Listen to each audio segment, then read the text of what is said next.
Hey everybody, welcome back to the Tattoos with Intention podcast. Today I'm joined by Lluna. She's a tattoo guide. I've had the pleasure of mentoring her over the past few years. And recently she's stepped into a more public facing space talking about her practice, intentionality, the tattoo pathway work that she's been doing. And it's not just a conversation about her and her art as much as we go into that, what her journey's been, what her story is, the things that she may have struggled with in the early days and where she's at now. But it's also about the Tattoo Pathways framework, about how some of the things that we're able to do together collectively with some other artists is influencing the way that she works and the way that she sees tattooing. Me also. So it's a conversation we thought we'd have and just share so people could get a window into what it is that we do at Tattoo Pathway, and also a nice introduction to Lluna and the work that she's doing over in Europe. Hope you enjoy. So how long have you been tattooing? For more than 10 years. More than 10 years. And you were in Australia for the first 5 years of that? Or did you start learning somewhere else? So in Australia, yeah. I started tattooing when I was 18, but then I went to university. And then I had the story with my father that he couldn't know that I was tattooing, that I was hiding. So I was always coming and going. I moved to Berlin, and then it was when it got more official. I started learning in Berlin, like properly with this Polynesian tattoo studio, but it was really not a training at all. They were never tattooing when I was there. I pretty much learned by myself. Okay. So what was it like being at that studio initially? Did you get an apprenticeship? No. Well, not really. Yeah, but not really. Okay. Yeah. I had similar beginnings. It's like they give you an apprenticeship, but you're not really learning much there. It's just like a foot in the door to start learning yourself and get exposure. Yeah. I went to tattoo conventions with them, and there is when I was learning the most. Around Germany. There I could see people tattooing, actually. And so when did you come over here? 2018. Yeah. But I started more in the studio here. Where I tattooed the most was in Australia. Right. So it picked up traction here. Yeah. Almost 2 years. So for those that don't know, people that are listening that haven't come across your work yet, how would you describe the essence of what you do with your tattooing today? Like what language do you use when someone asks what you do with tattooing? Well, when I introduce myself now, when I'm tattooing, I directly say that I'm a tattoo artist, tattoo guide. Like I say, it's still the two names. And it's not just transformational process that we go into. And if they're curious about it, then I can explain more about what does it consist in. I saw your stickers that you did recently while you were traveling around too said intentional tattooing. So do you use that language with some people? Yeah, tattoos with intention. Yeah. Yeah, nice. Because it's about putting intention into the work that you're putting in your body. Okay, so we first connected back in 2020. So it's interesting, that's when you left, 2020. And we nearly crossed paths, but we didn't. But that's when we connected anyway, right? Because you jumped on and did that first tattoo philosophy course. Yeah. So do you remember what drew you into that space back then? Like what made you want to go into that space? Well, yeah. I knew you because of working with Piotr. And then immediately I wanted to know about the way that you were working because it felt like connected with the work that I saw from Piotr, that he was working in the way that I wished to work, the way he was talking about it resonated with everything I was doing. So then knowing that there was someone in Australia doing similar things, I just wanted to know more because in the end I was in a process of learning. So had you been tattooed by Piotr already? Yeah. Had Piotr come over to visit me at that stage? He would have already come over to Tassie. Yeah. I think 2019. Yeah, I remember seeing a guy who had a tattoo made by the two of you that had this similar pattern of what I had on my arm. So kind of like inspiration of that. And then when we saw each other, it was like immediate connect. Yeah. It was you. Okay, cool. Gotcha. So it was just like there was a connection in terms of the way you wanted to be working through Piot and, still very much in a process of learning yourself. So you've probably been tattooing for maybe 5 years-ish at that point. Yeah. But 2 years like really busy in Australia compared to overseas. Nice. At that stage, we started working together on some of the coursework. Yeah.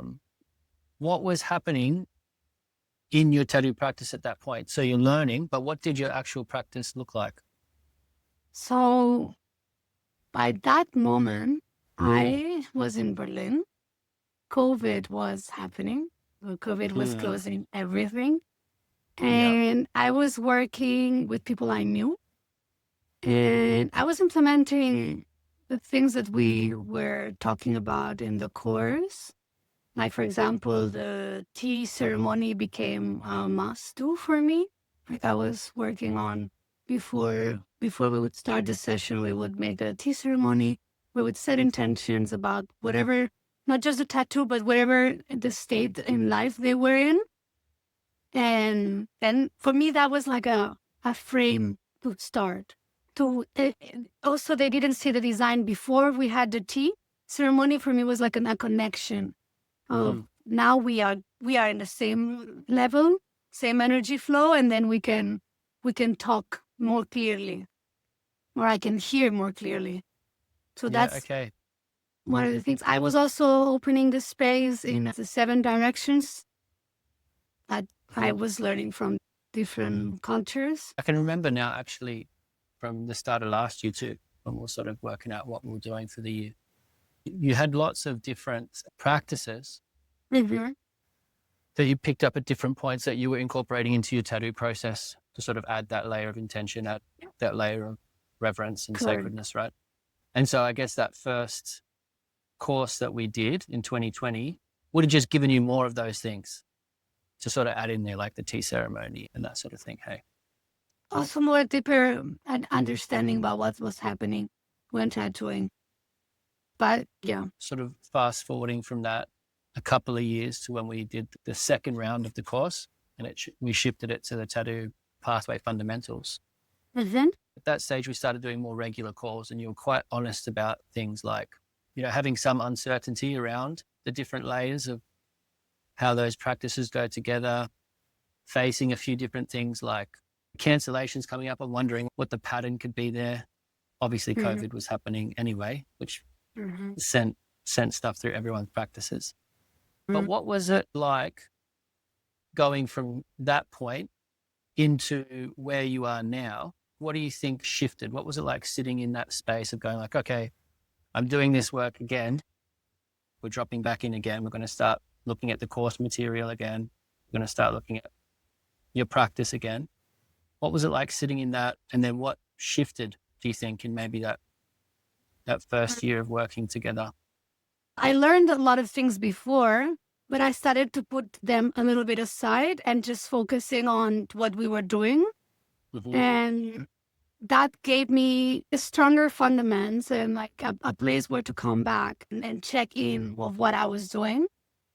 And then slowly I could revisit the things that I was doing before and bringing them back if I felt that they were aligned with what I was learning in the next steps of the process. So it kind of gave you something to do, like a check on what you were doing, or bring a measure in and go like, does this fit? Does this actually work within a bigger context of the stuff that we were doing? To always like keep knowing a little bit what I've learned and not putting everything on, like, because in the end it's all knowledge, and then you have to see, like, I kind of feel that with you, what I could talk about everything that I learned before and see if it made sense or not. I think about all of us that are doing this tattoo pathway work, and everyone has a very unique application. There's frameworks or methods that can kind of go underneath what it is that you do. But obviously what you do, what Lluna does, what Mark does, what Henry does or Anna does, it's going to look different. We're going to have different ways of doing it. But I know one of the things we worked on a lot initially even outside of the frameworks or the technical aspects of how to do different things, was looking at boundaries, energetic things around financial stuff, personal interactions, and how to read different energetic relationships. How did you Yeah. find having reflection on that changed maybe the way that you were engaging with people or viewing your practice? I just learned to be more aware now of what was happening around me and to hear not just with my ears, but with all my senses. And to be aware of everything I was doing, even the thoughts, the actions, the way to interact. And when somebody would have a cancellation, I would see beyond that. It was not just a cancellation, there was an energetic thing going on. They would confirm it afterwards. So everything started to make sense naturally. Yeah, because you're very tuned in and aware and open, and all of those different energetic imprints or pushes and pulls that Hmm. they influence you quite a bit. So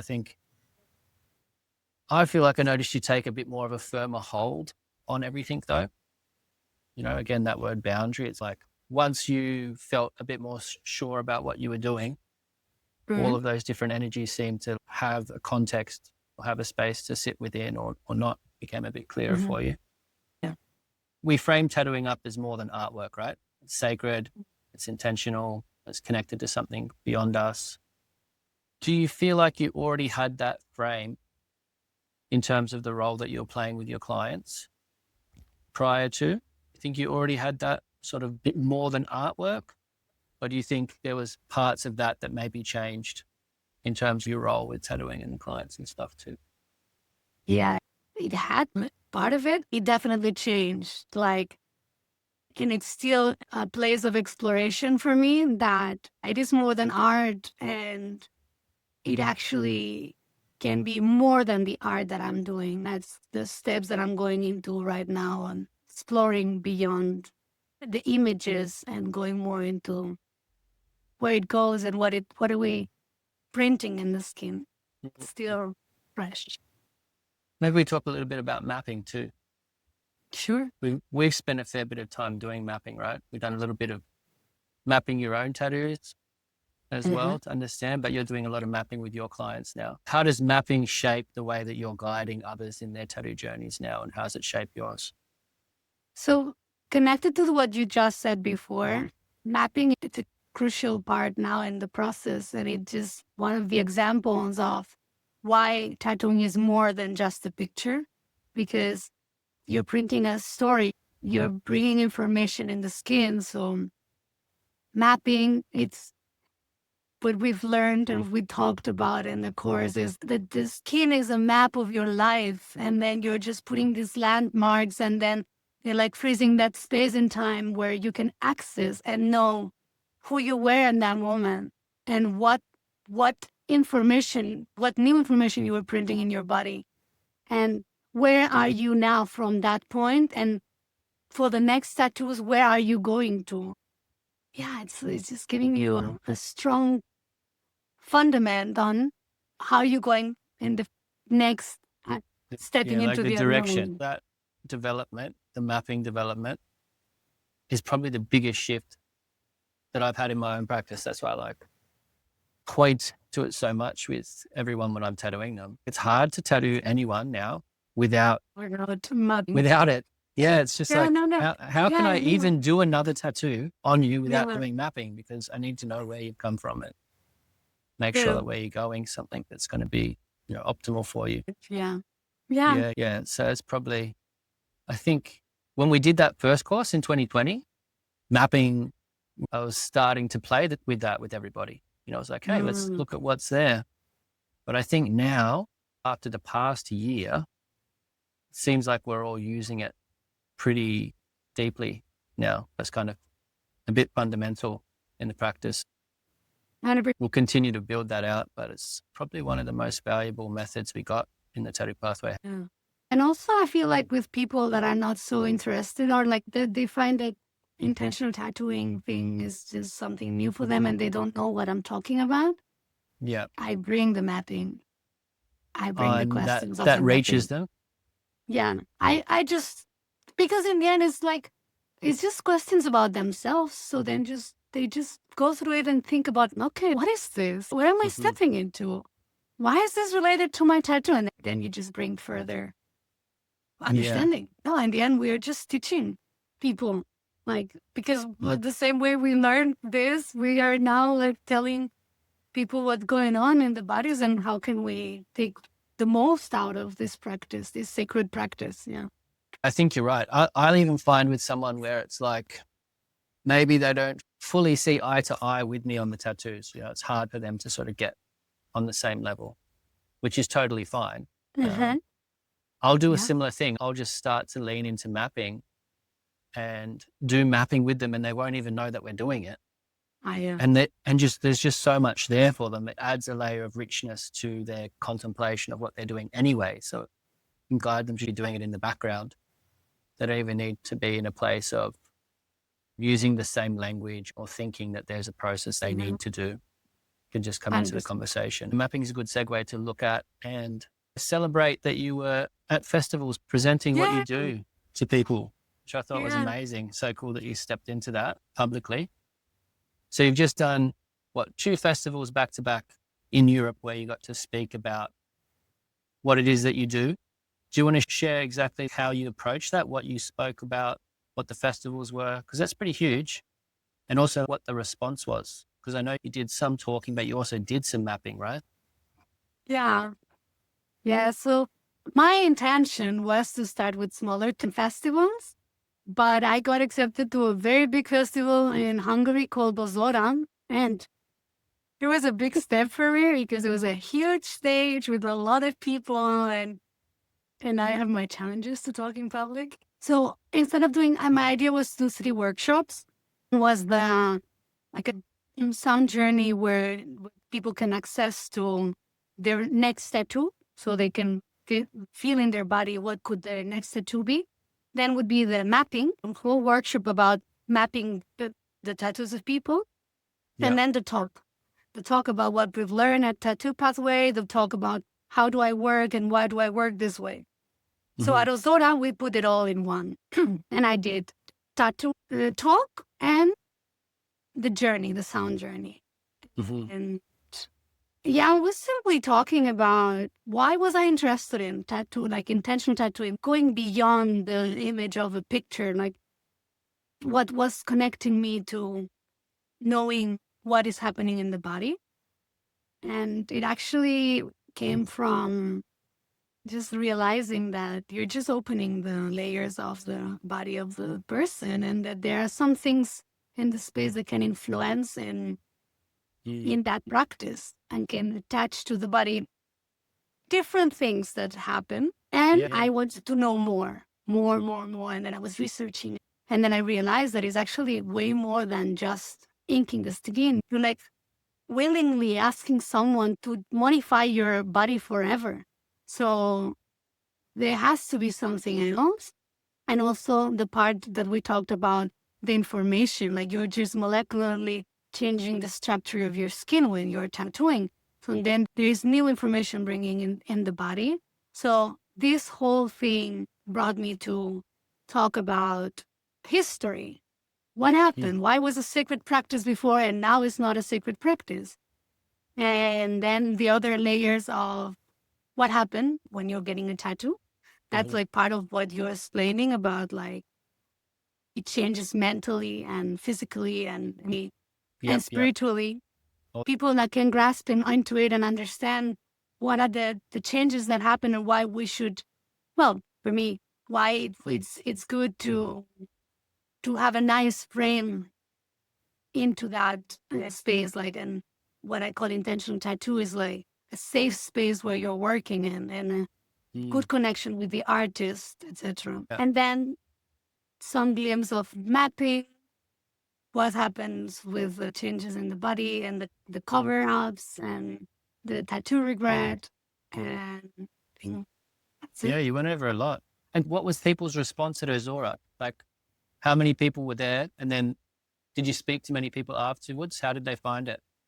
Yeah, Then at the Zora did the talk and then the sound journey. And then afterwards, I talked about the mapping and that I could tell them more about it if they were interested. And people came 50, 60 more maybe. But yeah, then some people, some artists reached out to me, like came to me and felt connected with what I was talking about and wanting to know more. So I got their contacts and people were curious. They were they were really curious about the places in the body. What do they mean? Like if Yeah. you tattoo your arms, it probably your head, hands, etc. And the tattoo mapping is like, oh, what is this about? What are these questions that you're talking about? Of course, if I talked about everything, what changes when you're tattooing, then everybody was like, okay, I want to know more about what Okay. I've done in my body and what it Yeah. meant. So placement was one of the sections of the talk that people really were engaged with. They were sort of really following along, wanted to know more. Yeah, it's a Yeah. big one. And also like that door into time. Because I bring people into that super tiny meditation where they connect with their first tattoo and the Hmm. space and the person, and they really remember it. They remember details that you can go deeper and deeper. And then, wow, okay, they are like surprised about it. Yeah. And if you try and get them to remember the day before or the day after, there's nothing because there's no doorway. Exactly. Did you find that the body maps that we have in the tattoo pathway stuff helped explain the Yeah. different locations and what happens? Yes, definitely. Of course, Yeah. there's like a huge guidance for me in what is in there. And also like I used as the figurines that you Mm-mm. guys made for you have to map to write in the body where the tattoos are. There's so many body maps out there. It's like we've Mm-hmm. talked about. You can look at the Chinese meridian system. You can look at the Mm-hmm. chakra system. You can look at the lymphatic system. You can look at the nervous system. You can look at the fascia system. There's so many things you can look at. And I find the map that I'm using or the map we're using is quite simple in its layout. Simplicity gives space for like so many different interpretations in terms of what's happening in a way that it's not black and white. And I think Mm-hmm. that's important these days because a lot of these old systems are quite black and white. They're very medicinal, they kind of need to be very acute, very sharp. The broadness of the map we use, I think one of its strengths is that the unique aspect of the tattoo journey these days, where everyone's tattoos are different. Everyone's getting tattooed in a different order, getting different symbols. They've got different stories and it overlays everyone, you know? Mm-hmm. So I'm still really enjoying that. And I thought maybe you'd get more complex and definitely can, but the simplicity is good. Hey, how did Yeah, it because feel? How did it feel for you stepping into that role of representing intentional tattooing and sacred tattooing and being in a space of like teaching something? You can see you're nervous now. It's a big thing. How did it feel? Did it feel good? yes, I gotta say yes. I mean, Mm. this is something I always wanted to do. Like I always saw myself talking about it because when I started being interested in this, it was really difficult to find other artists working this way. So I felt pretty lonely. It's not without Mm. sadness, but I couldn't connect with other people to talk about it. And everything felt like all tribes in like whatever other part of the world that they like super closed and they're not gonna give you the access, etc. And then it felt like scary and not supported. And I've been very careful about it. I didn't want to be working on things that I didn't know. Like I Yeah. really wanted to take care of the people I was working, the way I was working. So because now I've connected with you, I've worked a lot, I've connected with other artists as well. I got to know different ways and I could have I don't know the word. It's not critique, Mm. but I could like see what felt right, but what didn't feel right. I had my judgment. And then Mm-hmm. after having done the course and having had this calls and had this connection and checking in, I felt so Yeah. comfortable. because now I feel like I'm strong in what I'm doing and I know what we're doing. And it felt, okay, I'm representing this. Of course, it's scary. And there's going to be like lots of people looking and thinking that whatever I'm saying is not the right thing. But yeah, I've lived it. I've experienced it with my clients, with you guys, and it feels right. So yeah. Yeah, good on you. You just said your practice feels, say, more stable, more grounded, right? Than it has Yeah. before. Yeah. But you were 100%. doing intentional stuff before that. So I think this is like, we're splitting hairs here. And I think this is important for people listening, because when I put this up, we're moving into the end of the year, and it's like next year, I'm going to have space for a handful of people to do a similar thing to how we've worked over the years as well. Because I'd like there to be the potential for more artists to move into this space of guiding their clients and understanding what they're doing, and sort of building this base that we all have. There's this shared thing that really, I feel like myself too, the more of us that are sharing the language and the practices and the way, it sort of strengthens and supports it, right? But it's like both of us have been doing the intentional thing and understanding that we're tattooing and it's more than art for a while. But coming into this last couple of years, it's really refined itself. So like, what do you think's different about how you were holding space before to how you hold space with your clients today? Just in that last 2 or 3 years where we've been doing the mentorship, like much more closely, all of us. Mhm. I think that the listening with all the senses has changed. Kind of like I get the answer of what's happening without doubt. Before Without I would doubt. be like, oh, this is happening.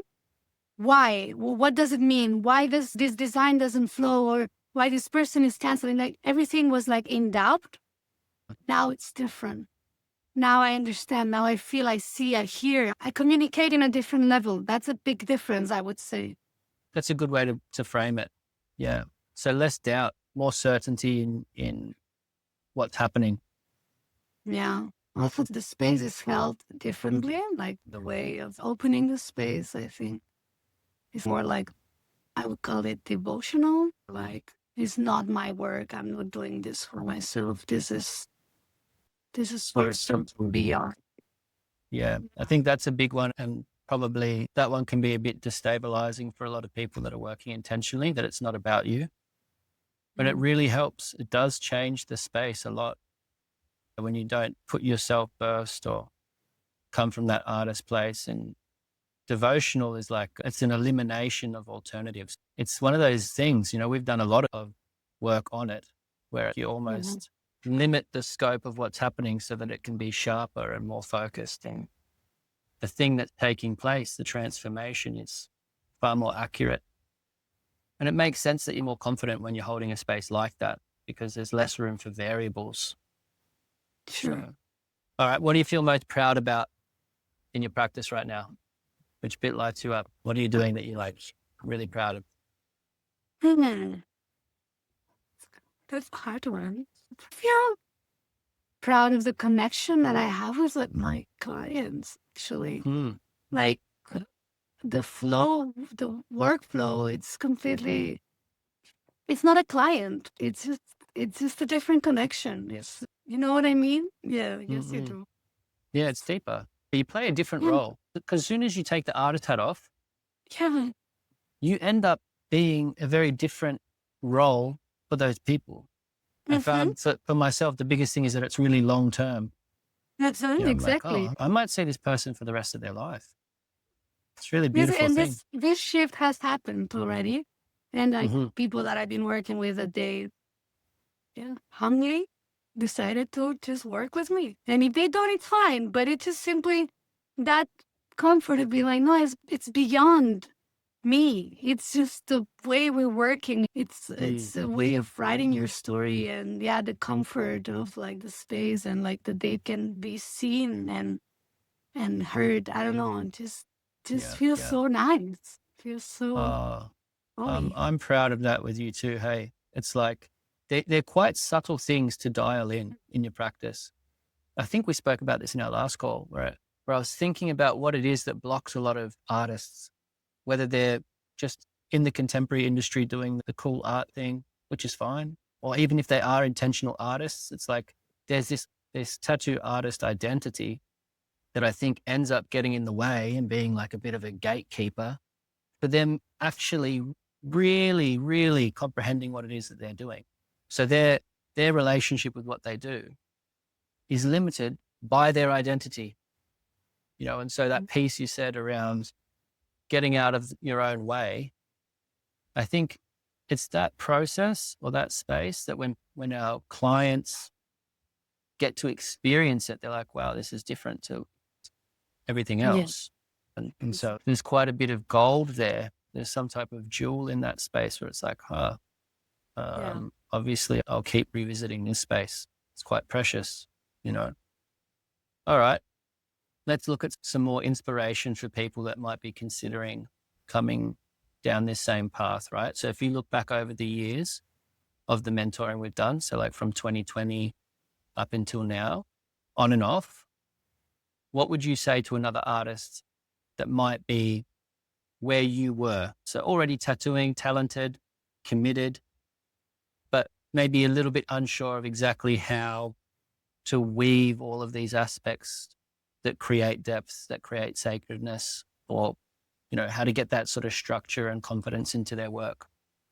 I feel the sense of community. It's an important one, to feel that you can talk with someone and that you're on the same page. There's no judgment, there's just growth. And you always get new insights every time that we talked about something. There was always something new that was coming up. And that was super supportive. And also with the other guys and the community of the tattoo pathway as well. Like, the more you hear other people's experiences, the more you build up on your work. Also, to have a base of knowledge, that there's a lot of theory that you've been working on for many years, that you've been researching, and that's also very valuable to me. Was so supportive as well. To have these fundamentals, like how I studied in 2020, I felt a little bit lost. I felt like I was picking stuff from different places and trying to work the best way possible. Yeah. Now, I'm not trying to work the best way possible. Now I know, now I feel that certainty. And that is also priceless to me. And it's been not also like a good point to talk about is like, it's not been just you giving me, but it's like this interaction, this connection, and this exchange, constant exchange and revisiting, oh, this can be that or this other thing, and growing together. And that's also important. Yeah, it's super reciprocal. The growth and the change of everyone I'm working with as well, because I get reflection too. It's not just me trying to work something out. It's like, oh, there's another 4 people doing it and they're confirming something or giving it a different angle to something. So we're all really supporting each other in there, 100%. Okay, so where do you see what you're doing, your practice evolving from here? My goal has been for many years to have this space where people could have a retreat, have a little time and space where they can step out of the real world to get into the sacred and work in it and just feel themselves and connect with themselves in a deeper level and work in peace or a part of a piece for a couple of days, 3 days, as much as they wish. But they have a day before and after to stay away from the city, so to say, and for themselves. So that is the goal, but it's work in progress. So far, just connecting with people in Germany. This is where I'm based right now. So Germany and the north of Europe, and have that, just connecting with these people that feel the call to know more about what's happening in their body. Festivals that I've been, there's, of course, you see a lot of people tattooed. And sometimes I just would like to talk to them and be like, hey, what is your approach about it? Because every person I talk with have their own connection beyond the tattoo. And it's like, oh, people sometimes don't know that we exist in a way, Yeah. So can you imagine yourself then being in this space, like beyond the tattooing? You're talking about doing more than tattooing and just engaging with people. You think you can see yourself stepping into a place of like a tattoo pathway guide in the future where you might be doing some kind of role of getting others to step onto the same path and doing that type of thing? 100%. Yeah, now, yeah. Mm, Yes, yes. yeah, beautiful, And beautiful. connect with more artists. How's that space going that you was talking about last week? You said there's something out of town, out of Berlin that you might be able. Is that a potential? Yes, it is a Yeah. potential. Let's see how it Ah, goes. nice, nice. Yeah, Mhm. I hope you step into that if it opens up. But if not, it'll be Mhm. something else. And like we know, there's constant cycles. The space is always changing. I was talking to Henry about it when we were moving stuff in here the other day. You'd laugh if you saw what we were doing. We've pulled these cabinets apart to get them in here and then put them back together. And they were from the last space. And so we were sitting in the park across the road talking about it. And I was looking at this building, which is going to get demolished. I told you about that. And I'm like, the space that we build, that we tattoo from, it isn't the physical walls and the roof and the floor. It's the space that we're holding, that one you were talking about, where people are comfortable and they're like, this is probably the only way I'm ever going to get tattooed again. That space is something that we unpack into the area that we're working with people, you know? So it comes with us. There's this thing that we have to sort of erect within the physical space that we're working. Mhm. And a lot of that does come back to intention. A lot of that does come back to the perspective you have, the frameworks that you have in your internal space that you can then overlay and hold for someone. Yeah. And so it's like we can always pack that up and move on again. You know, everyone has their own sort of rhythm. I seem to move every 2 to 3 years at this stage. I want to stay put, but the last Maybe stage was out 2 years. on the farm. This Yeah. stage I'm at the city. And so we'll see. I'm really keen to see you doing that vision that you shared there, you know, having a retreat space, you know, Yeah. doesn't So even need far, to be yeah. labeled like that. That's just Yeah. what people will do. Yeah. Exactly. The less labels are in there, the more it's happening. Sometimes it's just happening and you don't realize that it's happening. Mm, So I'm just like having my eyes open into that, to be honest, to yeah, see how it goes. And good. that I've always, like you said, that you have like 2 and 3 years periods, I haven't stopped moving. So now it looks like there's a time to stop for some time in Mm, Berlin. Let's see. Let's see. I don't mm. want to say anything, but If you're there long enough, I might come visit. well, Yeah, Europe, somewhere in Europe. somewhere in I'd love Europe. that. Yeah. All right, Luna, thanks so much for sharing openly, you know, about your practice and what you do and how that journey's looked for you. I think it really shows what's possible for artists, you know, if they commit to their inner work and how that relates to the outer work of what they're doing, if it's intentional tattooing. And for people that are listening that are still curious, they want to deepen their practice, what would you want them to know about taking that step? Someone that wants to move in that direction, what would you want them to know? I would say like what I mentioned before, no? This sense of community, to make sure about what you're doing is it's supported and it doesn't come out of like dreaming or things that are just in the sky, just Mm, they're beautiful. fundamentally strong. So good. So good. Okay. So if someone wants to check your site or your page out, where can they see what it is that you're doing? See the tattoo Yeah. work that you're creating with people and have a look at your process. Yeah. My Instagram is Lluna Soul Inc. Lluna with 2 L. Yeah. And then the website is Lluna Soul, I think. Mm. Mm-mm. LunaSoul.com. Where do you get more interaction? Do you get people inquiring with you through the website or Instagram more? Instagram 100%. Okay. But Yeah. the ones that I get, that I know in person. Yeah. Word of mouth. Yeah. It's still majority word of mouth. Okay. Yeah. We'll put links in the show notes to your Instagram and to your website.